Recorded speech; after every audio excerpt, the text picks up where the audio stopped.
So I know I've talked a lot about photography stuff, but I'm also into video and audio as well. And that's one thing I think I've really not hit on as much as audio.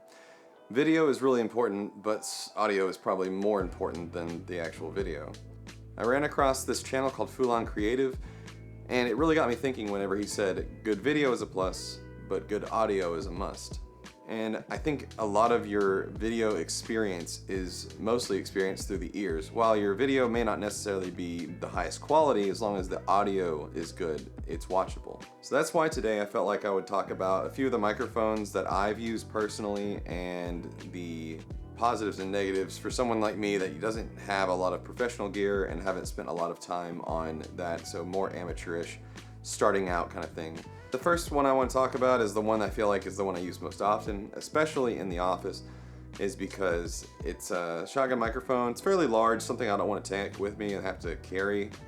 It's called the Rode NTG2. It's a shotgun microphone, so it's fairly long. I guess around this long. It's about, what, a foot, maybe foot and a couple inches. And it uses a AA battery, which is kind of doubling as its own phantom power, which helps with any kind of hissing noise that you normally hear from other microphones.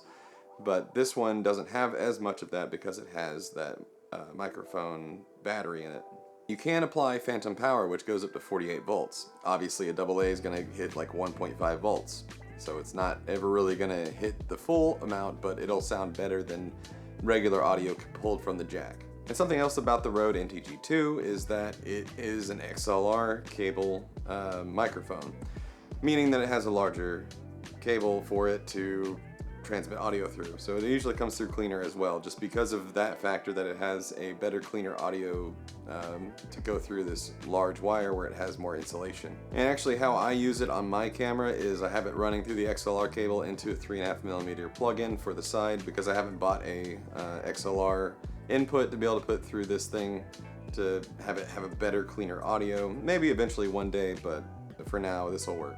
And one of the first ones I want to talk about that I would take around with me if I was to go somewhere would be the Rode VideoMicro. Now, just because I've mentioned 2 Rode microphones in here doesn't mean I want you to go out and buy a Rode microphone. And it's actually quite the contrary, because I think you can find something that's comparable for a little bit less than what Rode wants to charge. Now, they are like a premium type brand, I guess, in the consumer market, but that doesn't mean you have to pick them up. Aside from that though, these small shotgun microphones are kind of big on the market, I feel like, because there's a lot of people that want to do vlogging. So these are something that takes good audio, gets good surround noise, and it kind of gives you like more of your in the space kind of feel. One of the drawbacks for this though is it pulls the voltage from the actual microphone jack on the camera, which usually supplies around 3 to 5 volts, depending on the camera that you have. And what I'll do is I'll just take some audio and video from that microphone and let you see what that sounds like.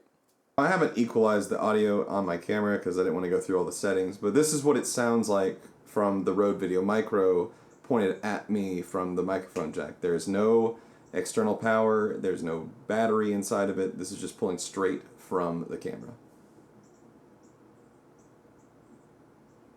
Now I have my computer on, so you may not hear the hiss as much, but I'll see if I can try to accentuate it. Now you can see that it's more of room noise, you can kind of hear more echo and stuff than this one, and that's because it just gets kind of a larger radius, plus it's also just not as directed, though, since it's so much shorter.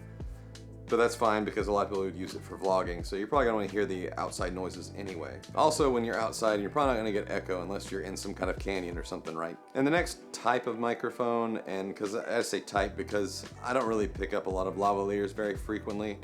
I've thought about using it a little bit more, but it's not really something I really like to carry around. But lavaliers are cheap, and you can get a pack of 2 for $10, and then it has like about a 8-foot cable most of the time, or you can get extenders and just basically just a 3.5mm jack that makes it longer to plug into the other one, so you can find stuff like that for yourself.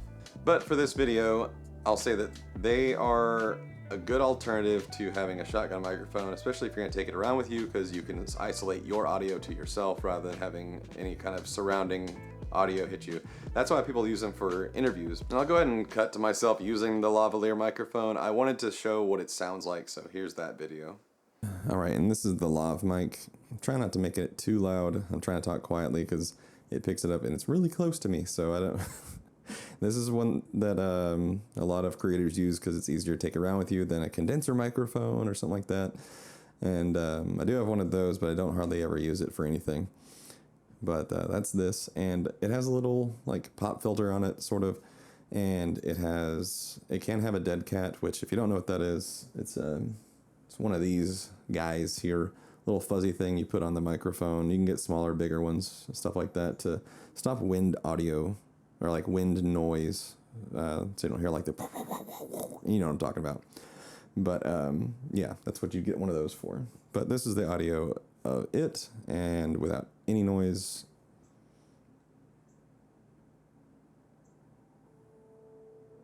I think one thing I also forgot to mention in that video is that you can also get a 3.5mm to a USB-C connector that you can connect to your phone, and you can use it with your phone too. That also goes for the Rode VideoMicro, or one of those smaller shotgun microphones that you can put on top of something. And one of the last things I wanted to talk about was how to change this in DaVinci Resolve. Just a quick show here of where you would do this is you just go to your audio clip or your video clip, click on Inspector on the top right, and then go to your Equalizer, and you'll have to turn it on in order for it to start working, and then you can adjust this to your liking.